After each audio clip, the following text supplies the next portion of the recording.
Grande B, tudo bem? E aí, firmeza, Firmeza. positivo.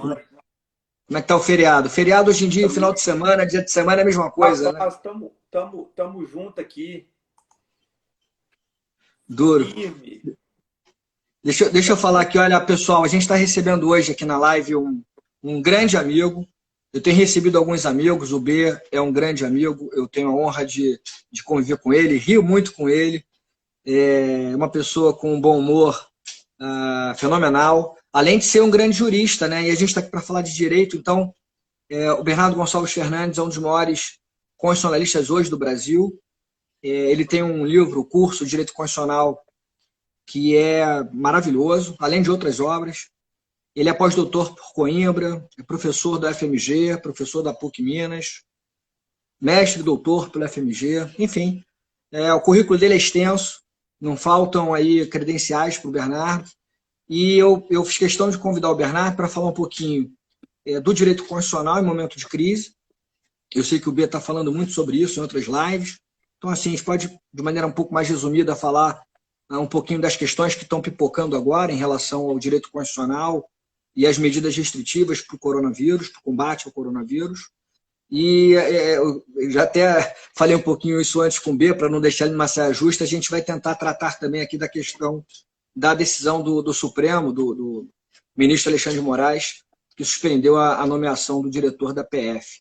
Enfim, então, B, primeiro assim, antes de mais nada, eu queria Olha que eu tô agradecer, cara. ajeitando Agradecer aqui. você ter aceito o convite. Obrigado, amigo. Nossa, é uma honra para mim, pô. Tô só ajeitando aqui o negocinho aqui. E a gente, quantos anos, né, Rafa? Já mais de, putz, 2005, mais ou menos aí. Nós estamos em 2020. 20. Rapaz, é muito tempo, hein? Eu não tinha Muito, parado para muito pensar nisso. tempo. Né? Não é nem bom parar para pensar nisso, não, porque é um negócio, putz, imagina, muitos anos, mais de 15 anos de amizade, Mais de 15 anos. e é uma honra participar aqui com você. Participei agora com o Dani aqui. Dani ficou reclamando, Dani é reclamão mesmo, né? Ficou reclamando do negócio do som, que não estava escutando direito. Eu falei, meu filho, eu sou pobre, pobre é 3G, você não entende isso. Não tem Não jeito. chegou o 4G, B? Não chegou o 4G, vocês estão indo 5G, pô. É, é. E o negócio nem chegou no 4G aqui.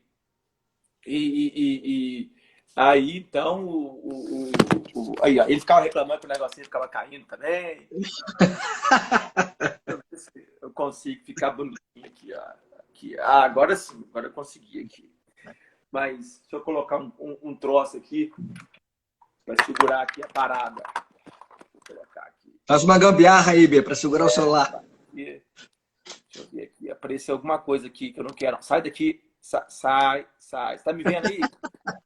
Tô te Alguma vendo. coisa errada aqui. Eu não quero. Eu não quero. Você viu a Dilma no negócio dela? Ah, Deixa eu entrar aqui. Tem um troço aqui que não quer sair, não, rapaz. Enviar. Pronto. Ah, aqui, ó. E aí, Rafa, o negócio é assim, rapaz. A gente vive com tá o que a gente ótimo. tem, né? Tá Rapaz. ótimo assim. Deixa eu ver se eu tô bonito aqui. E vamos tratar então dos principais temas aí. Tem muita coisa bacana para a gente comentar. Pode. O pessoal está entrando aí, né? E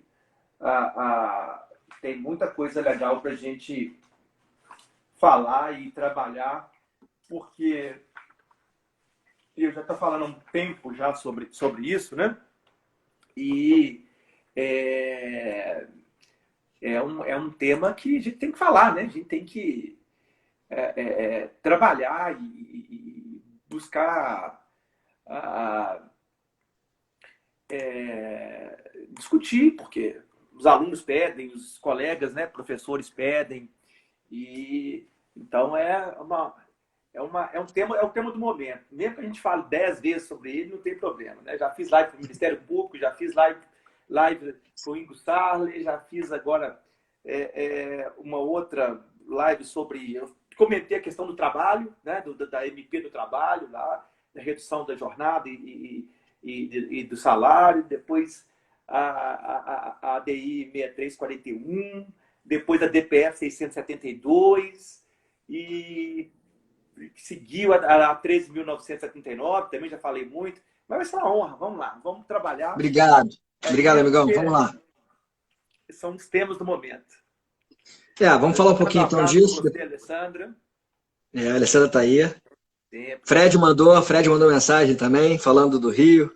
Grande Fred, né? O Fredão do Supremo está aí. Grande bonecão de Olinda. Bonecão de Olinda, bonecão do posto. Ele, Bruninho, Zacomé e Catatal, né? Ele Bruno Zampier, Zacomé e Catatal, né? Vamos lá. Ô, Bia, então vamos lá, vamos falar um pouquinho do nosso tema, então. Eu queria começar com uma questão que é a questão da premissa, questão base, que é a questão do sistema constitucional de crises, né?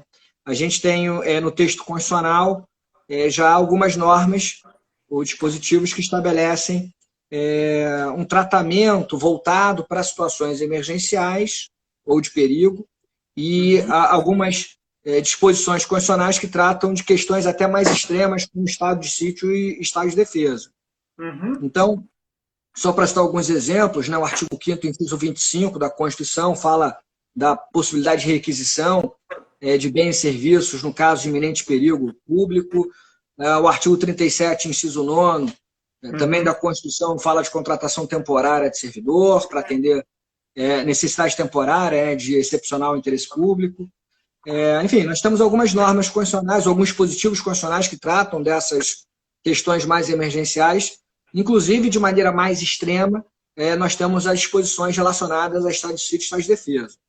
Então, para começar, eu queria ouvir um pouco de você, Bia, o que você entende, o que você pode explicar de maneira mais didática para a gente em relação a esse sistema constitucional de crises, né? Especialmente a questão do estado de sítio, estado de defesa, o estado de calamidade, que não está lá literalmente colocado, mas a gente sabe que é um instrumento também que é utilizado e foi utilizado recentemente. É interessante, porque não está na Constituição Federal, mas tem nas Constituições estaduais, né? Exatamente, não está na nossa Federal de 88, mas tem previsão em outras normas. Para a Lei de Responsabilidade Fiscal, lá, né? O artigo. Exatamente. E nós temos já um decreto, né? E temos um decreto. Mas, decreto legislativo número 6. Isso, decreto número 6. Vamos começar pela ideia que está por trás do sistema constitucional das crises. E aí eu chego basicamente, né, no estudo da lei da 13.979, enfim, que nós vamos falar um pouquinho, acho que você podia falar um pouquinho também, né, a gente trocar uma figurinha sobre ela, e seria interessante. Mas, a princípio, a Constituição tem um sistema constitucional de crises muito bem trabalhado, muito bem posto, né? Muito bem colocado. E esse sistema constitucional das crises, ele visa, e aí está interessante esse objetivo dele, né? É restabelecer o equilíbrio em momentos de anormalidade, restabelecer a ordem em momentos de desordem, né? Restabelecer a normalidade em momentos que nós estamos vivendo determinado tipo de caos, seja em situação local, de amplitude nacional, enfim. Essa ideia do sistema constitucional de crises, ela foi desenvolvida, isso desde de algumas constituições já no século XIX, né? E ela teve um ápice em termos de estado de exceção com a Constituição de Weimar, da Alemanha, de 1919, e aí já no século XX, né? E é engraçado que o Carl Schmitt, né, um teórico autoritário, né, enfim, que trabalhava a ideia de democracia pela perspectiva direta, né, a política como relação amigo-inimigo, e uma série de institutos que não vem ao caso agora, né, ele dizia sempre que o artigo único que valia a pena fazer referência e que deveria funcionar da Constituição de Weimar era o artigo 48, que justamente falava do estado de exceção. Que no momento de crise, um líder deveria conduzir, enfim, nos termos do artigo 48, enfim. Mas é um outro tipo de exceção, claro, que ele estava defendendo ali. Mas é o ápice da ideia de exceção em momentos de crise, de desordem, né? De caos, de calamidade. É sempre bom lembrar que a Alemanha vem do Tratado de Versalhes, vem humilhada, né? Pela Primeira Guerra Mundial, que ela saiu derrotada. Chegou a ter 3.000% de inflação ao ano, né? Imagina, né? Você entra para comprar uma coisa no lugar, você já tem que entrar com dinheiro, porque se você for pedir algo, o cara vai lá e volta, já é mais caro, 3.000% de inflação. Então é um negócio maluco. Então temos esse instituto da ideia de sistema constitucional de crises permeado do século XIX, do século XX. O ápice é nessa visão distorcida do estado de exceção defendida por Carl Schmitt, né? Que, na verdade, na minha leitura, pelo menos, era uma ideia de estado de exceção que não era para restabelecer o equilíbrio, não era uma crise em termos de instituições, para defender as instituições, mas para criar um outro tipo de atuação, um outro tipo de regime mesmo na Alemanha, e aí a gente sabe o que deu isso. Mas o nosso sistema constitucional das crises clássico é o que propõe que medidas, às vezes, recrudescedoras devem ser tomadas para restabelecer o equilíbrio que foi perdido. Bom, nós temos a intervenção federal nos estados e no DF, o Rio de Janeiro, inclusive, sofreu uma, né, em 2018, no governo Temer, no caso lá para pôr termo a grave comprometimento à ordem pública, lá no artigo 34, inciso 3 da nossa Constituição. E a intervenção federal aqui não vem muito ao caso, né? Porque não seria propriamente uma questão de um Estado membro, né? Um problema no Rio de Janeiro, São Paulo, o Pará, o Estado do Pará, o Estado do Amazonas, né? É uma questão nacional, né? E nós temos os dois principais mecanismos do sistema constitucional de crises, que é o estado de defesa e o estado de sítio. É interessante, já que como não tem a mínima possibilidade nem de trabalhar a questão da intervenção federal, é interessante que o estado de defesa ele é uma medida menos gravosa que o estado de sítio. Ele deve ser decretado pelo presidente da República com posterior aprovação do Congresso Nacional. Então, primeiro o presidente decreta, depois o Congresso vai aprovar ou não o decreto do presidente, mas já está em curso o estado de defesa. Ele tem lá os mecanismos específicos dele, né, que envolvem determinado tipo de comoção para nacional, né, enfim, questões para restabelecer a normalidade, calamidades públicas de grandes proporções, enfim. Né? Não é algo simples, pequeno, nem deve ser. Né? Nós temos exemplos como o exemplo do Rio de Janeiro em 2015, 2016, mais ou menos, aqui no dia 1º de janeiro, que em Teresópolis, Petrópolis, morreram, enfim, centenas de pessoas, não teve estado de defesa ali. Mariana, agora, e Brumadinho, né? O Mariana morreram em torno de 30 pessoas, mas um desastre ecológico o maior da história do país, né? Chegou até o litoral e Brumadinho mais de 300 pessoas mortas. Enfim, aqui em Minas Gerais não teve esse tipo de decretação do estado de defesa, então tem que ser uma calamidade de grandes proporções. Estilo pandemia do coronavírus, né? Do nível da pandemia do coronavírus. Nós estamos chegando, por exemplo, agora com mais de 6.000 mortes no Brasil e um perigo muito grande, né? de o Brasil virar aí chegar aí no topo, aí, junto com os Estados Unidos, no número de mortes de casos. Então, o estado de defesa seria, sim, uma possibilidade interessante de restrição de direitos fundamentais em virtude de uma calamidade de grandes proporções, que é o caso, tá? Que seria decretada pelo presidente da República com posterior aprovação do Congresso Nacional. Só que tem um problema para o estado de defesa. O estado de defesa ele tem o que nós chamamos de abrangência limitada. Ele tem aqui um viés que equipara ele um pouco com a intervenção federal, que deve ser uma intervenção em um Estado, né, ou em um grupo de Estados especificamente para preencher lá os requisitos do artigo 34 da Constituição, que vai dos incisos 1 ao inciso 7. No caso, aí seria o inciso 3, por ter uma grave comprometimento da ordem pública, né? Enfim, uma questão de pandemia, mas é algo localizado, tem que ser especificado para cada estado. o problema do estado de defesa, nesse ponto aí, ele tem aí algo que o aproxima, em certo sentido, da ideia de intervenção federal. Por quê? Porque ele exige, em termos de abrangência, a perspectiva de locais restritos e determinados. Enfim, ele não tem propriamente uma amplitude nacional. Embora seja algo de grandes proporções, uma calamidade de grandes proporções, tá? A área de estado de defesa, ela basicamente tem que ser especificada no decreto, ela é restrita a logradouros específicos e determinados. Uma região específica, por exemplo, tá? A floresta amazônica, o cerrado de tal região do Brasil, a Mata Atlântica em tal lugar, ou o estado do Rio de Janeiro. Enfim, então nesse ponto ele fica um pouco próximo, é diferente, mas ele fica um pouco próximo da ideia da intervenção em cada estado, né, conforme as espécies taxativamente previstas no artigo 34. Então, o que sobra para a restrição de direitos fundamentais, o que sobra em termos de sistema constitucional das crises, é a nossa situação mais gravosa. É a nossa situação no qual fica caracterizado, sem dúvida nenhuma, um maior desequilíbrio, uma maior desordem, um maior caos. E, no caso específico, trazendo para essa situação, o estado de calamidade sanitária, né, de exceção sanitária que nós vivemos no Brasil, não só no Brasil, como no mundo. Então, aí nós caímos naquilo que poderia ser o caso, sim, que seria um estado de sítio.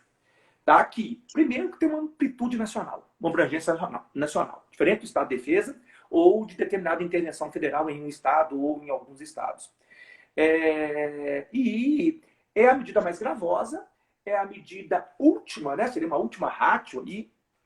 E, nesse sentido, as hipóteses são as hipóteses mais radicais possíveis, o caso de declaração de guerra ou resposta à agressão armada, né, de Estado estrangeiro, e, enfim, a específica do caso seria uma comoção de grande, né, ou de grave repercussão nacional. Que seria o caso? Seria lá um caso do artigo 137, inciso 1 da Constituição.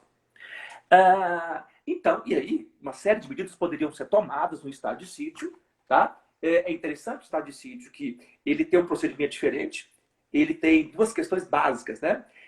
Três. Primeiro, é mais gravoso que o estado de defesa. Segundo, ele tem uma amplitude nacional. Então, nós afastamos o estado de defesa aqui, não teria como decretar nessa hipótese. O estado de sítio poderia ser decretado porque tem uma amplitude nacional. É mais gravoso que o estado de defesa. Ele necessita de autorização do Congresso Nacional. Então, o presidente não pode decretar para depois o Congresso aprovar ou não. O Congresso ele tem que autorizar o presidente a decretar para depois o presidente decretar, de tão gravoso que é o estado de sítio, para as instituições, né? Para visar restabelecimento do equilíbrio, da ordem, que está, de certo modo, perdido, né? No caso, por exemplo, de uma pandemia como essa. E ele tem um outro ponto legal, além desses, que é a questão do prazo, né? O estado de defesa tem um prazo definido, é no máximo 30 dias e pode ser prorrogado por mais no máximo 30 dias. É só, e acabou. Se não der certo 60 dias, tem que decretar o estado de sítio. Tá?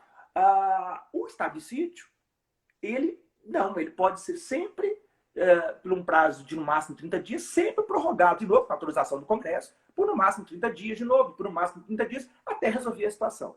Então tem esse outro lado bacana dele, né? E uma série de restrições muito mais pesadas do que as restrições lá do estado de defesa, por exemplo, a obrigação de permanência em localidade determinada, né? Detenção em edifício não destinado a acusados, restrições envolvendo a inviolabilidade de correspondência, sigilo, todas aqui na Constituição, liberdade de imprensa, suspensão da liberdade de reunião, não mera restrição, né? Intervenção em empresa aí com você, de serviços públicos, requisição de bens, enfim. Agora, o mais interessante, Rafa, é o seguinte, então, o quadro panorâmico é esse. Descartamos no sistema constitucional das crises a intervenção federal, poderíamos trabalhar com a ideia de um estado de defesa, porque é uma questão de instabilidade institucional possível, mas a abrangência é restrita para logadores determinados, então não teria jeito.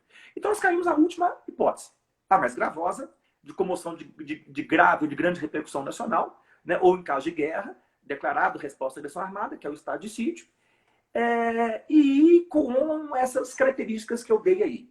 Agora, passando para um segundo ponto para terminar a resposta dessa pergunta, desse mapeamento geral do sistema de crises. Seguinte, eu sou contra a decretação de estado de sítio, que seria a única medida possível, intervenção federal descartamos, estado de defesa descartamos, pelo que eu fiz aqui rapidamente nesse apanhado, né, nesse resumão. Mas por que eu sou? Porque essas medidas, seja as duas descartadas, intervenção federal ou estado de defesa, essas medidas, elas, e o estado de sítio que nós estamos falando agora, né, elas são permeadas por alguns princípios. O primeiro princípio é o princípio que nós chamamos de princípio da excepcionalidade. São medidas sempre excepcionais, porque a regra é o equilíbrio. A regra no que tange a intervenção federal é o federalismo. É a auto-organização, a autogoverno, a auto-administração. A intervenção é uma antítese do federalismo, da autonomia. Então, ela tem que ser sempre medida excepcional. O artigo 34 diz: a União não intervirá nos estados DF, exceto para, excepcionalmente, quando não tiver jeito mesmo, quando a casa tiver caído. Então, primeiro, e a mesma coisa no estado de defesa ou no estado de sítio, que são mais gravosos ainda do que a própria intervenção federal, localizada lá no estado. Então, o primeiro é a excepcionalidade. Claro, né? São medidas excepcionais, tem que ser. Porque vão mexer com direitos fundamentais, vão restringir direitos fundamentais, com o fundamento de proteger direitos fundamentais, né? Vão suprimir determinadas normas e garantias com o fundamento de proteger essas garantias. São medidas recrudescedoras para restabelecer o equilíbrio que foi perdido. Então, afrontam a cidadania para proteger a cidadania. Afrontam a dignidade para proteger a dignidade. A ideia é essa, né? Da construção do sistema de crises e de estado de exceção. E aí, nós vamos para o segundo princípio. Então, o primeiro é a excepcionalidade. O segundo mata o estado de sítio. Destrói com ele nessa hipótese, que é o princípio da necessidade. Ou seja, só cabe uma medida do sistema constitucional das crises, como intervenção federal, como estado de defesa, que nós já descartamos, e a única possível aqui nessa comoção de grave repercussão, ou grande repercussão nacional, que é o estado de sítio, de amplitude nacional, para esse caso aqui nosso, tá? Como estado de sítio, só cabe se não existir outros meios menos gravosos de restabelecer o equilíbrio. Ou seja, o estado de sítio, assim como o estado de defesa, se fosse o caso aqui, ou a intervenção federal, se fosse o caso, deve ser sempre tratado, né? E a gente aí usa o direito penal para falar disso, é um instituto comum, um jargão, pelo menos comum, do direito penal, a ideia da última ratio. Ou seja, só cabe estado de sítio aqui, como só caberia, se fosse o caso da defesa ou intervenção, se não existisse outros meios menos gravosos para restabelecer o equilíbrio. E aí nós paramos. Por que nós paramos? Nesse ponto. Por quê? Porque existe outro meio menos gravoso para restabelecer o equilíbrio. Tá? Estão existindo outros meios menos gravosos. E aí nós entramos num dos pontos da nossa live, que é a Lei 13.979, que traz, né, desde o dia 6 de fevereiro, medidas de enfrentamento, emergência de saúde pública, de importância internacional, da pandemia do coronavírus. Aí vem o artigo 3º, fala em isolamento, quarentena, medidas compulsórias de exames, testes laboratoriais, estudos de investigação epidemiológica, enfim, questão que envolve vias, né, restrições, comércio, enfim,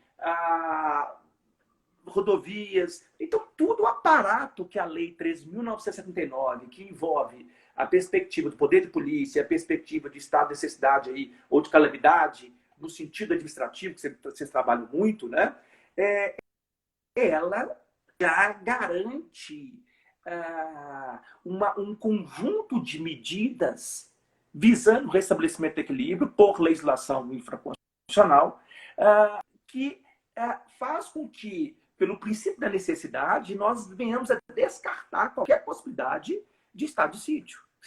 Seria a única medida aqui. E aí não só ela, mas nós temos a Lei 13.979, e aí esse é o lado do isolamento, da quarentena, das restrições que envolvem questões de situação de emergência, né? Enfim, de vias, de comércio, de tudo mais que todo mundo já sabe, tá? Mas esse é um lado.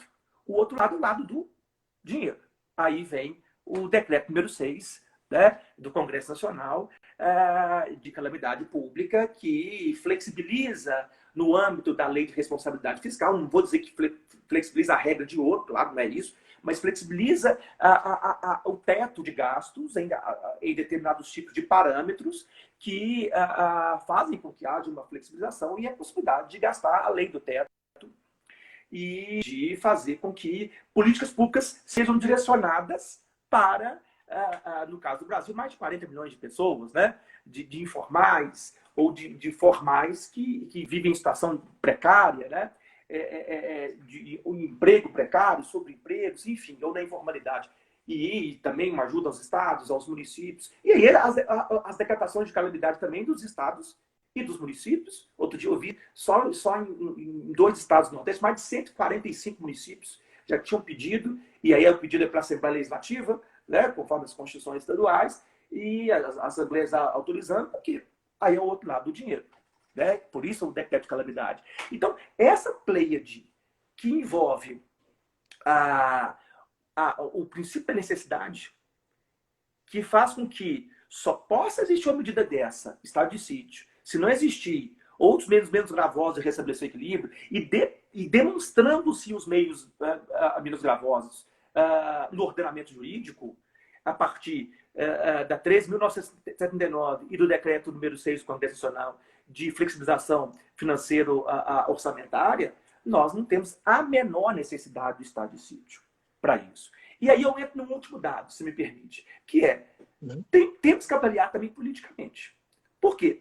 O estado de sítio seria uma medida para restringir direitos fundamentais. Não seria, Rafa? Seria para isso. Né? Agora, quem deveria decretá-lo? O presidente da República com a autorização do Congresso Nacional. Não é isso? O estado de sítio é o único que primeiro tem que pedir autorização para depois o Congresso, para depois o presidente decretar. Quem quer flexibilizar as medidas? É o presidente da República. Então, para que o presidente da República vai decretar uma medida recrudescedora, restritiva, se é ele que quer desregular, se é ele que quer flexibilizar, se é ele que quer abrir, como ele sempre diz. Né? Então, aí eu venho para o outro lado, que é o lado de não ficar aqui só discutindo a teoria do estado de sítio. Ou dos outros estados. Visão pragmática, né? Mas também trabalhar a prática. Às vezes a gente fica... O professor tem muito disso, né? Disserte sobre tal instituto. Tá, mas e daí? No nosso caso aqui, esse instituto é inócuo, porque o presidente da República quer o contrário desse instituto. Então ele até serviria para a situação, se não fosse o princípio do segundo princípio. Tem outros princípios também, tem o da temporalidade, ser estrita a Constituição, enfim, tá? A taxatividade, mas eu já parei no segundo, que é necessidade. Tá? E se não fosse assim, se fosse realmente necessário, última ratio, não querer isso ia ser o presidente da República, porque é o contrário, ele quer abrir, flexibilizar, né? Ele está numa cruzada contra os...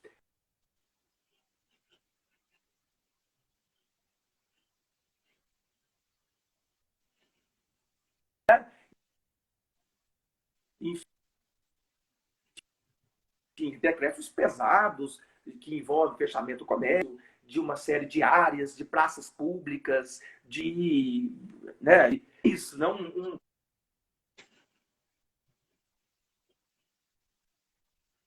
Bê, obrigado. Acho que a conexão tá falhando um pouquinho. Você está com a internet, ok?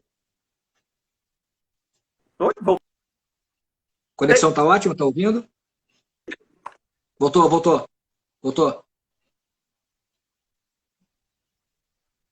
Espera aí um pouquinho. Vamos? Melhorou? Tá. Deixa eu pegar aqui. Vê esse 3G aí, vê esse 3G. Esse 3G. Aqui, bom aqui que é igual o Belo, né? Aqui, ó, que mostra os livros. É o Belo, assim, né? Mostra, ele mostra.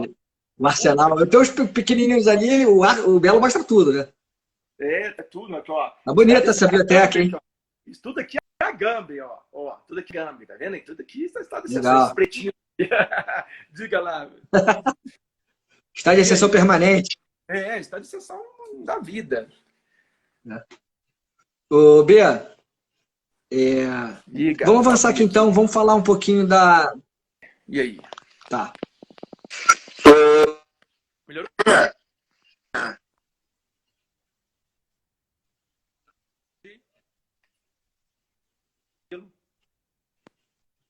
E aí?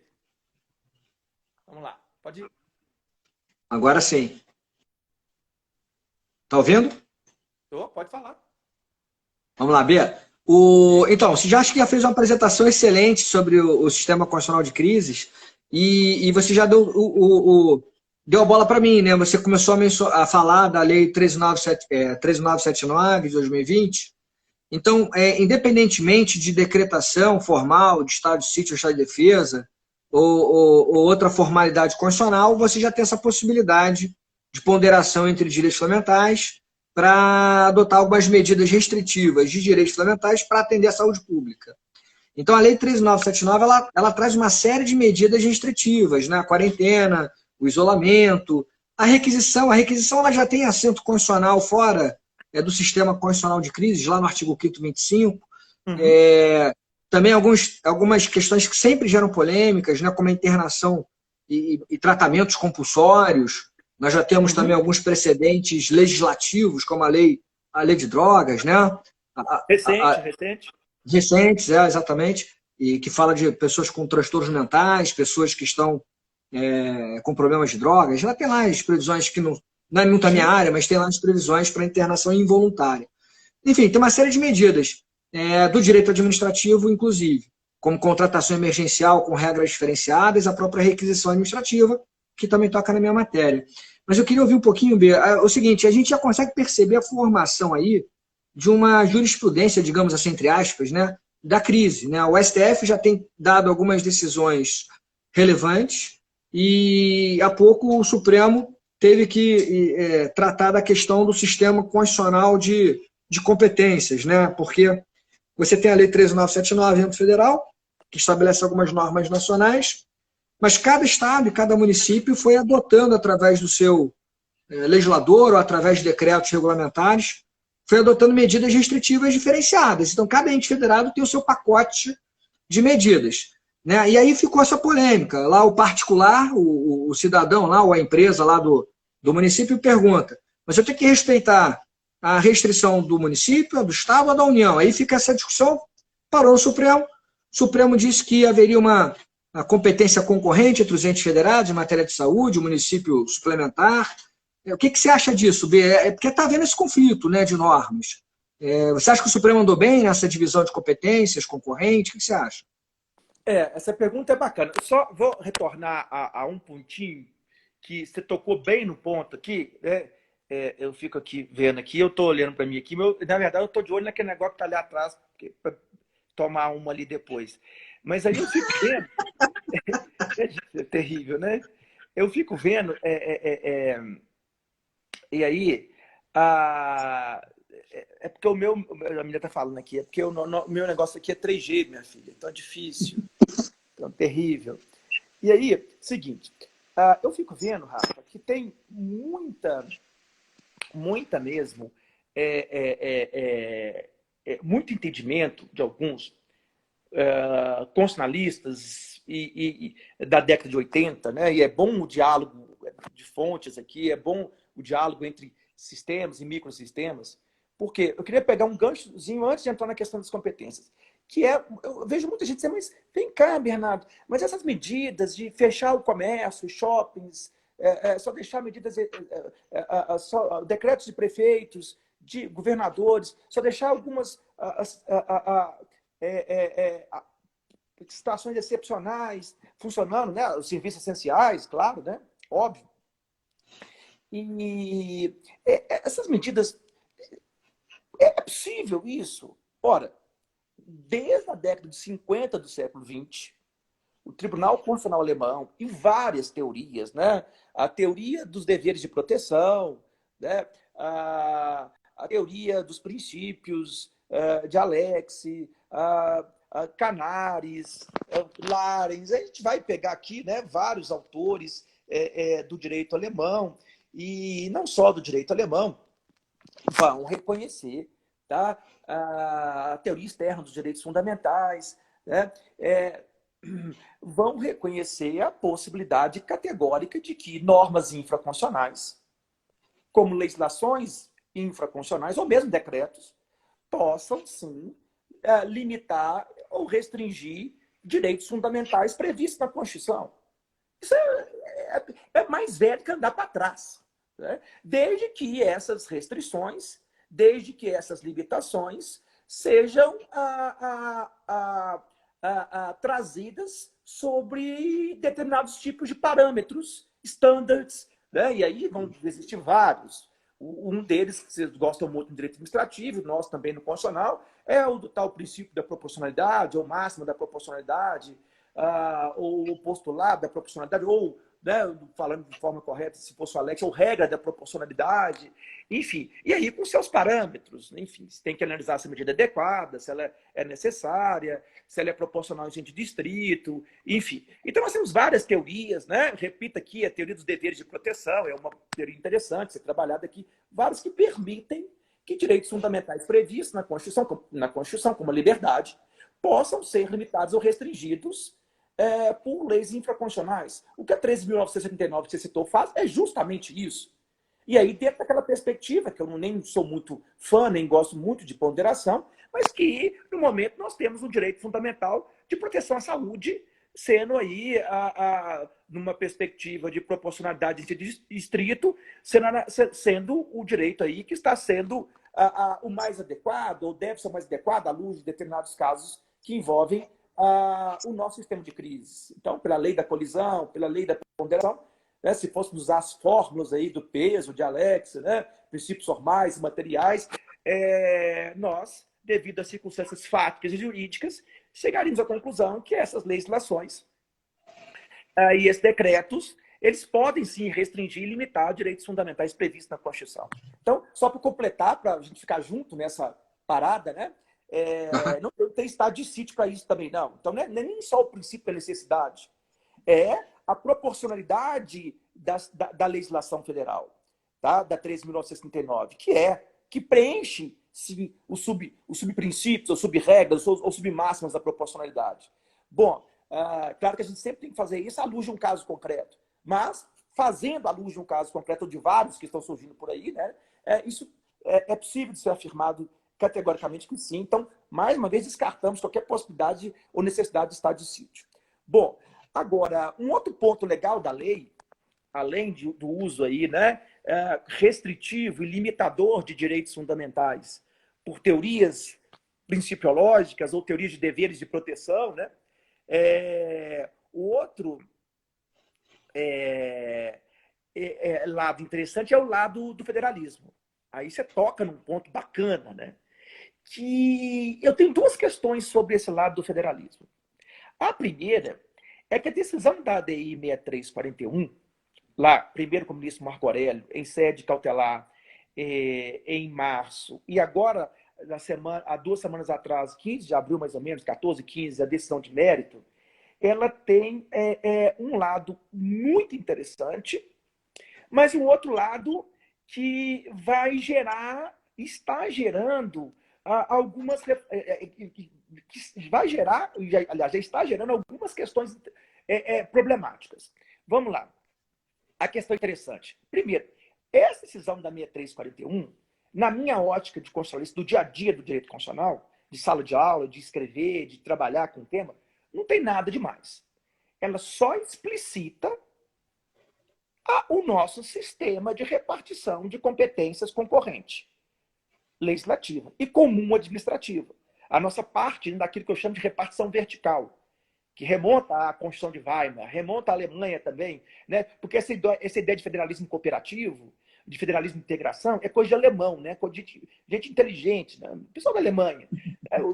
Os americanos tinham lá a ideia da repartição horizontal, né? De competências. Essa ideia de que juntos chegaremos lá, que a união faz a força, vamos empreender esforços comuns para atingir objetivos comuns, para o mesmo tema, vários entes vão atuar conjuntamente, concorrentemente, seja na parte material ou administrativa, ou na parte concorrente legislativa, veio lá da Alemanha, e é a base, né, que está na nossa no nosso ordenamento constitucional desde 34, mas que eu acho que uma das primeiras, vai ser uma das primeiras vezes que realmente o federalismo cooperativo fica explicitado. A ideia de federalismo cooperativo, de federalismo de integração. Porque o Supremo vai dizer para o PDT e indiretamente está dizendo para a União o seguinte: olha, sinto muito, mas direito à saúde assim, e proteção à saúde, aí vamos pegar o artigo 23, inciso 2, né? Em termos administrativos materiais, e o 24, inciso 12. Se não me falha a memória, eu estou aqui sentado aqui na sala, porque já descobri que lá no escritório está ruim. O meu 3G não alcança direito. E que a proteção à saúde, eles são direitos de competência comum administrativa e concorrente legislativa. E, em sendo assim, a União edita normas gerais, os estados vão complementar para atender suas peculiaridades regionais, e os municípios vão também, nos termos não do artigo 24, mas do artigo 30, inciso 2, e inciso 1, né, interesse local conjugado com a complementação do inciso 2, de suplementação, vão suplementar essas normas gerais da União e as normas estaduais. Aqui até tem uma questão dogmática, né? Porque a 3.979 não é lei complementar, ela é lei ordinária, né? E é interessante isso.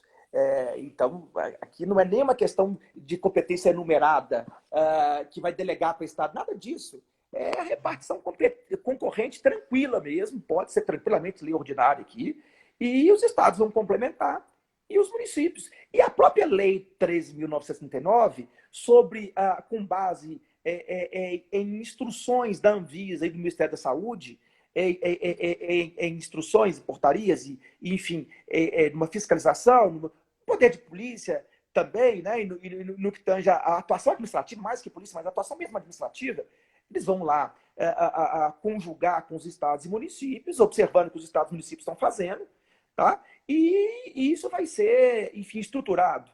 Então, é uma decisão que não tem muito de novidade para quem estuda o direito constitucional, de que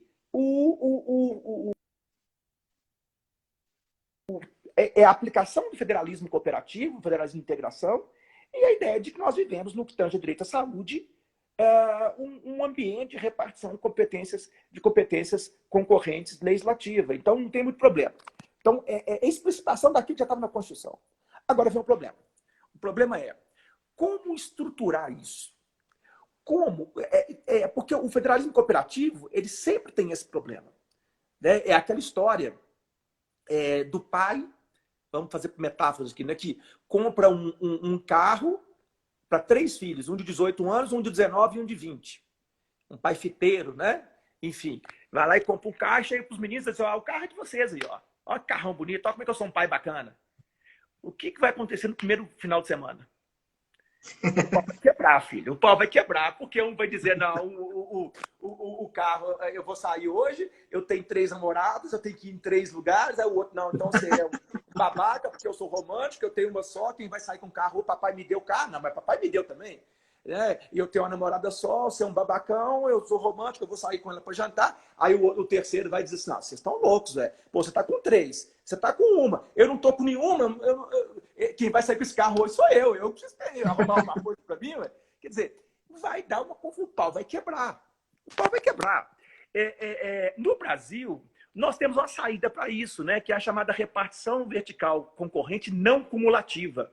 Coisa que o pessoal da Alemanha já tinha pensado. O seguinte: olha, já que a competência é concorrente, em termos legislativos, vamos estabelecer aqui parâmetros para isso, previamente determinados. No artigo 24 fica claro, no 30 também. Ó, a União, você vai editar normas gerais, interesse nacional, Estados, vocês vão complementar, suplementar aqui para atender as peculiaridades regionais, e os municípios vão complementar o interesse local. Não é isso? É isso que a gente vê no direito administrativo, no constitucional. Exato. No papel fica ótimo. Agora, o problema é sair isso do papel e levar para a prática. Porque aí nós temos... Será, vamos pegar aqui já para terminar a fala, tá? Porque já ultrapassei aqui meu prazo. Será que realmente o decreto municipal está de acordo com o interesse local? O decreto estadual está de acordo com o interesse regional? Isso o STF permitiu que eles fizessem. Mas, às vezes, nós podemos ter aqui alguns tipos de conflito entre o Estado e o município agora. Né? Geralmente, o conflito era entre a norma geral e a norma estadual. Agora, nós podemos ter conflitos... Isso pode acontecer, isso já aconteceu em alguns estados e municípios. Eu mesmo estava com um caso agora, recentemente, discutindo um caso no Ceará disso. Tem um decreto do governador do Ceará está por aqui, né? Se pegar ali São Paulo, Rio, Amazonas, e daqui a pouco o Ceará está ali junto, ali, né? Enfim, sobretudo Fortaleza e a Grande Fortaleza. E aí você pega alguns municípios do Ceará que a situação, né, não morreu ninguém, e os prefeitos com decretos querendo abrir indústrias com 1.000, 2.000, 3.000 funcionários, tudo parado, e o prefeito falou, não, tem que abrir, eu vou flexibilizar, o problema é de Fortaleza, muito maior do que o daqui. Enfim, aí nós criamos um novo tipo de guerra no federalismo. Né? Antigamente era muito comum a União brigar com os estados. Agora pode existir uma briga de decretos dos estados com os municípios. Como resolver isso? Esse é um ponto interessante, né? De pensar, de refletir sobre. Eu tenho a minha tese sobre isso.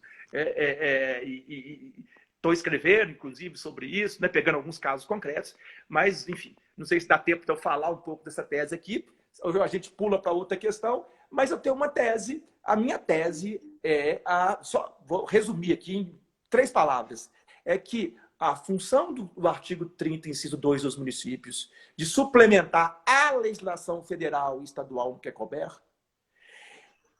ela tem que ser interpretada dentro do mesmo parâmetro de reciprocidade e de simetria com a função dos estados em relação ao artigo 24 de suplementar a legislação da União. Claro, os estados também têm a suplementar supletiva, eles podem exercer competência legislativa plena se faltar a norma da União. Eles têm isso. Mas não é o caso aqui, eu estou falando só de suplementar mesmo. Então, os municípios teriam que estar, na minha leitura, tem gente que pensa que não, com uma legislação em consonância com a legislação do Estado, a partir de determinados parâmetros e requisitos, né, que deveriam ser analisados no caso. Bia, é isso, né? Eu tenho algumas questões específicas da própria Lei 13.979 nesse ponto, porque, por exemplo, em matéria de requisição, que é previsto no artigo 3º da Lei 13.979, aí a Constituição Federal, no artigo 22, diz que a competência é privativa da União. Em matéria de requisição, não haveria muito essa discussão, porque só a União pode legislar, né? Eu acho que ainda tem alguns outros pontos em aberto, que eu acho que o Supremo ainda não bateu o martelo, eu não sei se vai chegar a bater esse martelo em algum momento, mas a gente tem aqui algumas... Oi? Mandei aqui beijo aqui para a Josi. E mandar um abraço aqui para o Felipe Novaes, nosso querido amigo Felipe Novaes, que passou por aqui. Daniel Petruccelli. Petroca. Fred, o Doff está em massa aqui, o Doff, hein? Mas, enfim, uma questão que envolve, por exemplo, o artigo 3º, inciso 6, a linha B, fala de uma questão de restrição de transporte, de locomoção em transporte intermunicipal.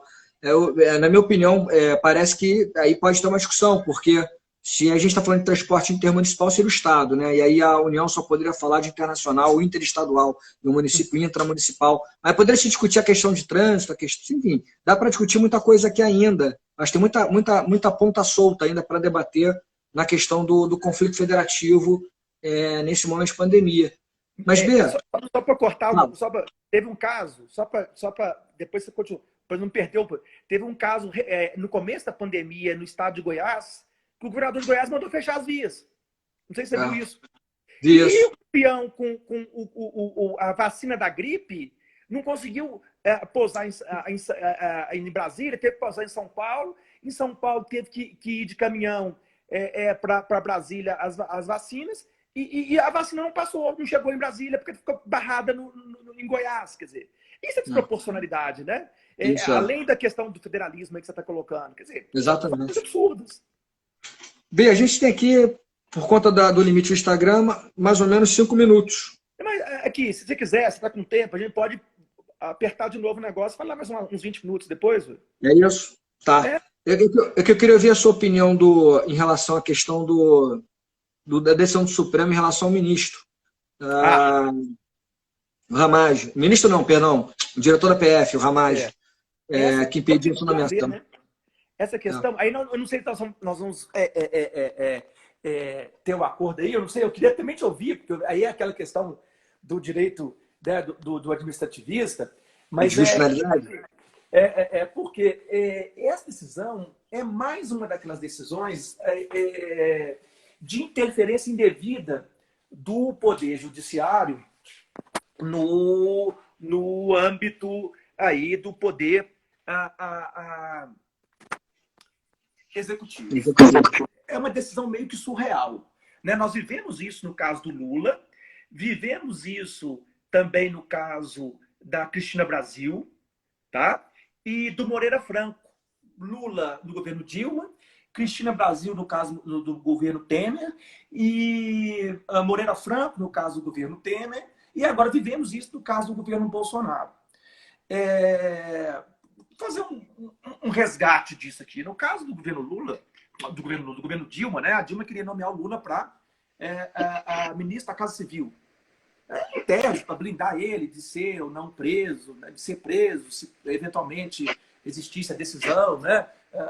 do TRE e tudo mais. Enfim, só que no caso específico lá, o ministro Gilmar Mendes fundamenta a decisão dele uma prova ilícita, que era o telefonema do Lula para Dilma, né? O da Dilma para o Lula, que já era, naquele momento não podia estar gravando mais, e mesmo que pudesse estar gravando, era uma questão que envolvia o STF, que envolvia a presidente da República, né? E não podia ser de um juízo sumário aqui do primeiro grau, no caso da 13ª Vara de Curitiba, e fundamenta numa prova ilícita e impede a posse dele, interferindo de forma indevida no Poder Executivo. Por quê? Porque o artigo 87 da Constituição, ele não traz como os requisitos que tem lá, mais de 21 anos de idade, brasileiro, o único que exige na é o ministro da Defesa, e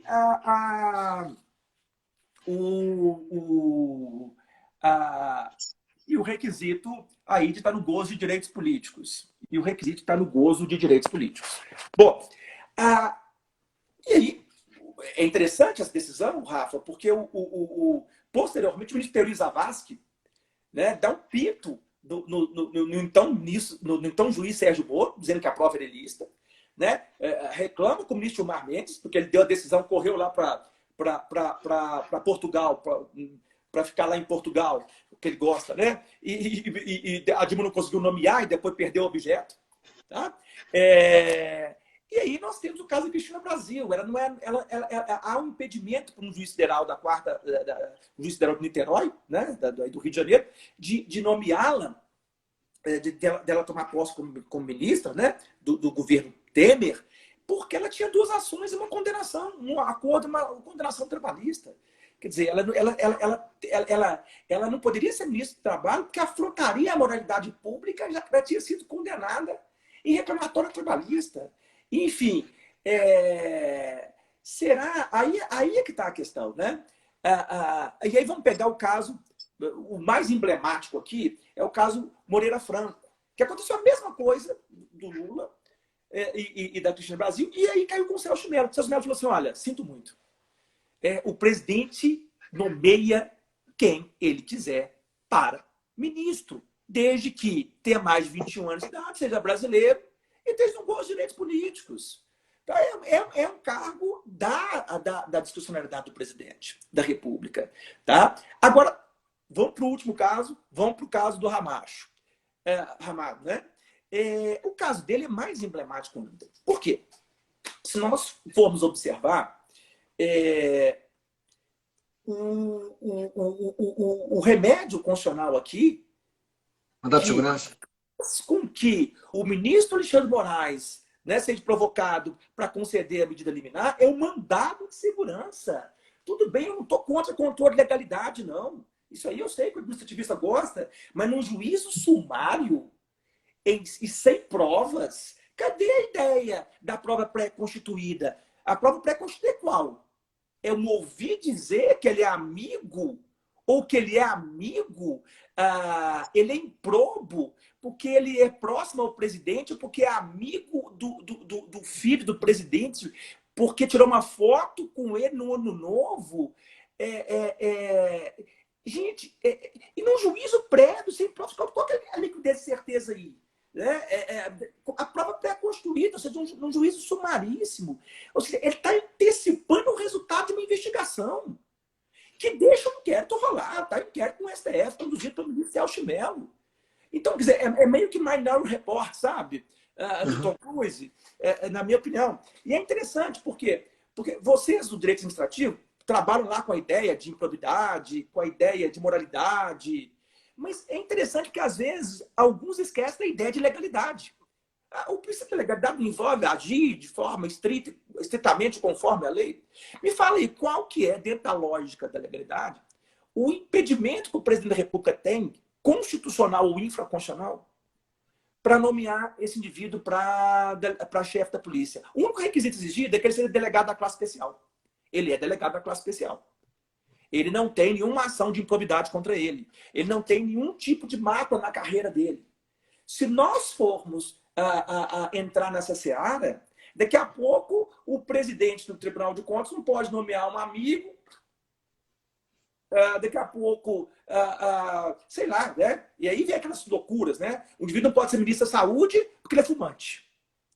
Porque ele é obeso. O colesterol desse cara é alto demais, ele não pode ser ministro da Saúde. Então, vamos... Quer dizer, esse aqui não pode ser chefe do gabinete do presidente do Tribunal de Contas, não. Porque ele tá... O Lênin disse isso no artigo, achei interessantíssimo. Porque ele tem 2 multas atrasadas, hein? Rapaz, ele não pagou, ele tá com 2 multas atrasadas. E aí, como é que fica? Né? Pagou uma blitz, não pagou a multa, não pagou o carnê da CIA. Quer dizer, isso vai brincar, mas é uma interferência indevida, né? Do Poder Judiciário em algo que ele não tem que interferir. E aí o voto do Celso Mello, no caso Moreira Franco, é emblemático. Se há um precedente aqui, é esse. O Celso Mello diz, olha, pelo amor de Deus, vamos seguir os requisitos. Tá? E o Celso Mello não está contra a discussão sobre moralidade administrativa. Ele está dizendo, ele diz isso no voto. Eu não estou querendo desconstruir a ideia, seja de improbidade, seja de desvio de finalidade ou de moralidade administrativa. Só que isso tem um limite, inclusive, Rafa, probatório. Isso. Pô, nós estamos em inquérito. Deixa esse inquérito correr, pô. E mandado de segurança, como você frisou, né? Complica ainda mais porque você tem a restrição à produção de provas. Né? Qual a prova pré-constituída que ele apresentou? Aquele amigo, ele diz lá no voto, né? Na decisão liminar. Indícios que ele é amigo. Indícios que ele é amigo, ou que ele é amigo do filho do presidente ou do presidente. Né? Outra coisa que me chamou muita atenção na decisão do ministro Alexandre de Moraes. A palavra do ministro Sérgio Moro, na entrevista dele, né? Ou o WhatsApp dele. Gente, prova documental. A palavra do Sérgio Moro, né? Vou citar o Lênin aqui de novo, tem tanta importância quanto a minha e a sua. E de qualquer outra pessoa. Enfim, aqui, eu não quero saber de palavra, não quero saber de prova. E prova tem um inquérito que o Procurador-Geral da República, provocou, o ministro Celso Mello está conduzindo. Então, nós não podemos condenar por achar que, por, intuir que, e não só condenar, como impedir alguém de assumir um cargo que ele preenche.